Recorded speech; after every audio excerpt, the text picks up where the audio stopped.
Bom dia, meu nome é Guilherme, eu sou aluno de oitavo semestre da modalidade de doutorado. Minha orientadora é a Mônica Caracanhas e eu gostaria de apresentar meu trabalho sobre condensados em rápida rotação em armadilha do tipo anel. Bem, condensados de Bose-Einstein são sistemas interessantes para se discutir rotação, porque eles apresentam um comportamento bastante dissimilar quando comparados a um fluido clássico, né, sobre as mesmas condições de rotação. Né. Uma manifestação bastante dramática dessa diferença é a formação de um ou mais vórtices à medida que o momento angular é adicionado no meu sistema. Né. E o que são vórtices? Bem, vórtices são linhas no meu condensado, ao longo da qual a densidade do meu condensado vai a zero e em torno da qual a fase da minha função de onda ela se altera por um múltiplo inteiro de 2π. Né? Em particular, o número de vezes que essa fase salta de 2π à medida que nós circulamos o vórtice é chamada de carga do vórtice. Então, nessa figura aqui de cima, nós podemos ver esquematicamente a formação de um vórtice à medida que o momento angular é imprimido ao sistema. Então, nós começamos com um estado esfericamente simétrico, de momento angular por partícula igual a zero. E à medida que o momento angular por partícula vai aumentando, uma perturbação é gerada na superfície do condensado, que eventualmente se assenta num vórtice que repousa sobre o eixo de rotação do nosso sistema. E aqui, esquematicamente, nós podemos ver também a fase de um condensado, né, na presença de um vórtice. E aí nós podemos ver o que eu mencionei, que se nós contornarmos uma vez esse vórtice, a fase da minha função de onda ela muda por 2π. Então, é um vórtice de carga 1. Né? Nas situações que são mais típicas na literatura, que consistem ou em condensado uniforme e livre, ou um condensado armadilhado por uma armadilha do tipo oscilador harmônico, os vórtices sempre têm carga 1. E isso acontece porque existe um argumento energético que mostra que a energia de um vórtice ela é proporcional à carga desse vórtice ao quadrado. De maneira que, por exemplo, dois vórtices de carga 1 sempre são energeticamente favorecidos em relação ao único vórtice de carga 2. Só que essa situação que se configura dessa maneira para um vórtice uniforme, ou um vórtice uniforme não, um potencial uniforme, né, ou seja, um potencial zero, ou um potencial do tipo oscilador harmônico, ela deixa de ser verdade para potenciais mais exóticos, como, por exemplo, esse potencial do tipo anel, que é o potencial que nós estamos especialmente interessados nesse trabalho. Esse potencial do tipo anel, ele é um potencial da forma ρ menos ρ0 ao quadrado, né? Esse ρ ele é a raiz quadrada de x² mais y², sendo x e y as coordenadas cartesianas usuais. Né? Então ele é um potencial do tipo oscilador harmônico deslocado. Né? E ele tem esse nome, potencial do tipo anel, porque o estado fundamental desse sistema ele é um anel, como é visível nessa figura aqui, centrado nesse valor de deslocamento do nosso potencial harmônico. Né? E acontece que esse potencial ele permite a existência de vórtices multicarregados ou macrovórtices, conforme nós também chamamos esse tipo de vórtice. Né? O que é visível, por exemplo, nessa figura aqui da direita.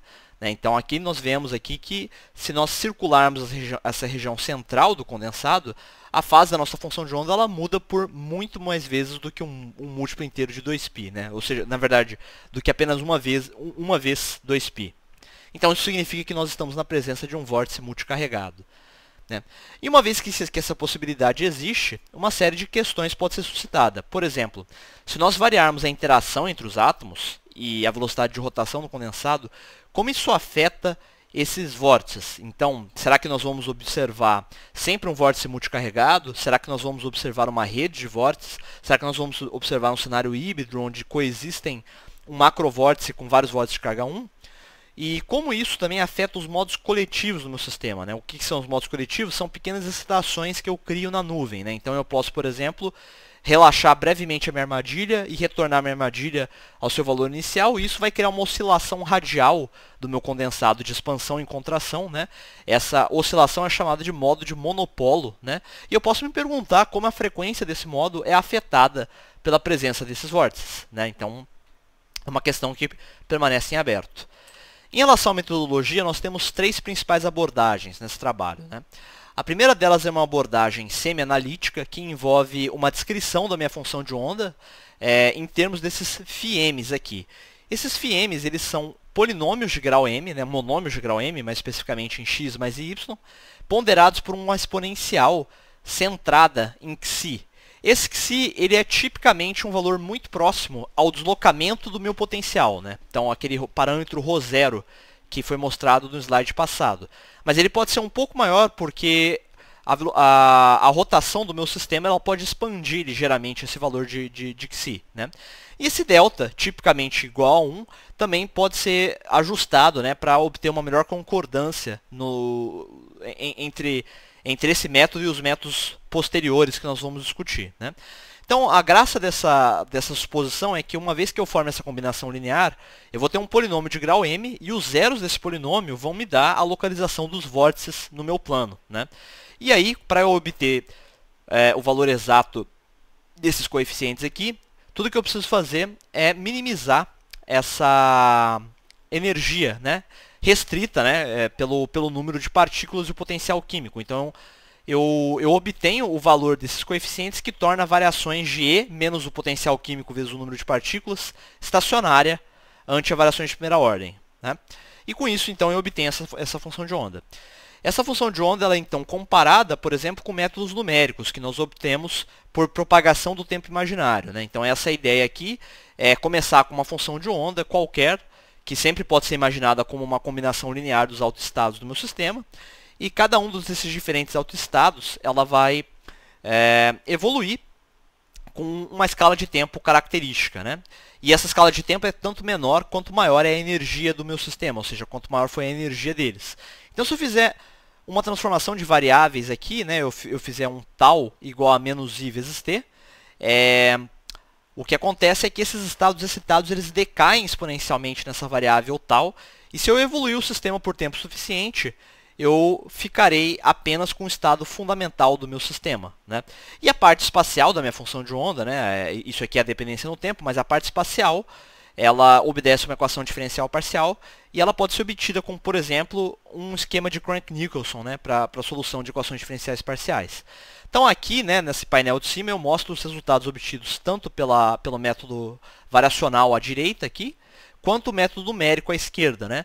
Nós podemos ver então que esses dois métodos concordam relativamente bem um com o outro, né? Os perfis qualitativos obtidos são bastante similares, né?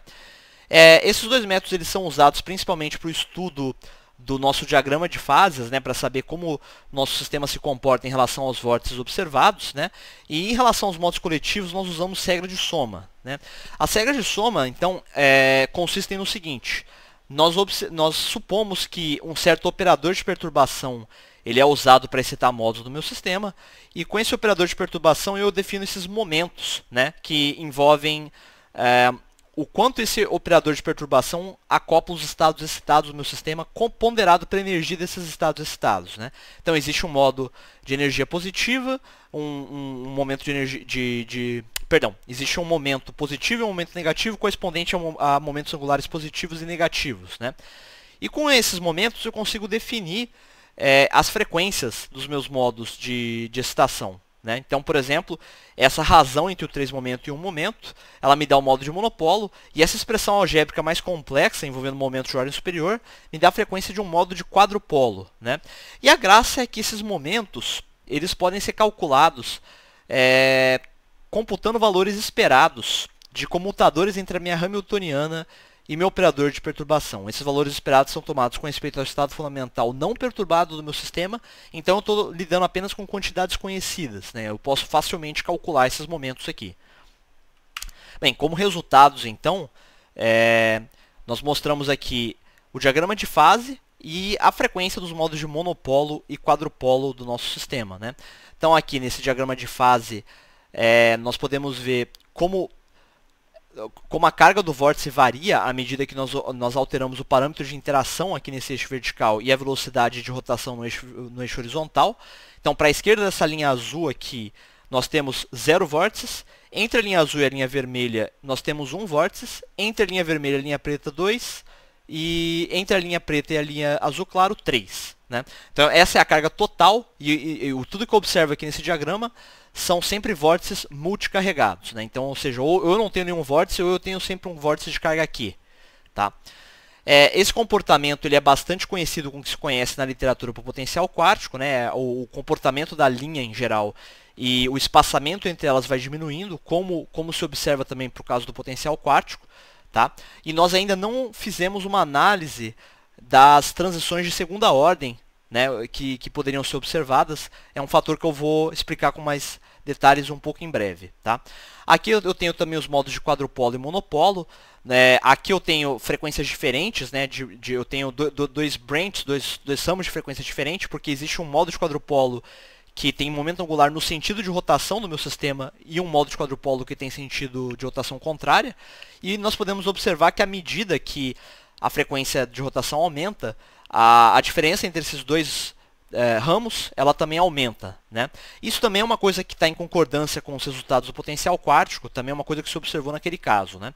E aqui, no modo de quadrupolo, nós temos uma única frequência, no modo de monopolo, perdão, e ela aumenta também à medida que se aumenta a velocidade angular do nosso sistema. Né? É importante observar que os pontos extraídos numericamente, eles estão sempre sistematicamente abaixo, né, do resultado da regra de soma. Isso é esperado porque, em realidade, a regra de soma ela dá apenas um limitante superior para a nossa frequência de excitação. Ela só dá o valor exato da frequência no caso em que o operador de perturbação excita apenas um único modo. Né? Mas como, presumivelmente, a excitação de um único modo é apenas uma aproximação, o que se observa em realidade é esse limitante superior. Mas de qualquer forma, nós observamos que a diferença, né, nos dois casos, a diferença entre a regra de soma e os métodos numéricos, ela é realmente pequena, ela é da ordem de décimos no pior dos casos, aqui no caso de quadrupolos, ou centésimos aqui no modo de monopolo. Tá? Então, futuramente, nossos objetivos são sofisticar um pouquinho mais a análise desses modos de quadrupolo e monopolo, né? Fazer uma análise em termos das energias parciais para tentar talvez entender melhor como se dá, né, essa evolução dessas frequências. Isso também é verdade para o modo de monopolo. E aprofundar essa análise aqui desse diagrama, porque o que acontece aqui são duas coisas. Né? Primeiro que esse diagrama ele é obtido impondo que a energia de um estado de energia M, né, de um estado de M vórtices, seja igual à energia de um estado de M-1 vórtices. Né? E o que pode acontecer aqui é que esse processo ele compita com transições entre estados de mesma carga de vórtices. Então, por exemplo, eu posso ter um estado de carga total 3 e eu posso ter uma transição de um vórtice de carga 3 para 3 vórtices de carga 1. Né? E aí, quando eu estou perto dessa linha de transição, as previsões aqui desse diagrama elas se tornam um pouco confusas e não confiáveis. Então, essa análise ela exigiria olhar para derivadas de ordem 2 da minha energia com relação aos coeficientes CMs, né, que eu mencionei na sessão passada. É uma análise um pouco mais sofisticada, né, mas ela já está em curso, nós já estamos trabalhando com isso e nós pretendemos combinar esses resultados com essas análises. Bem, então, por hora é isso, eu espero que vocês tenham gostado e eu gostaria de agradecer ao CNPq pelo apoio financeiro dado ao projeto. Muito obrigado.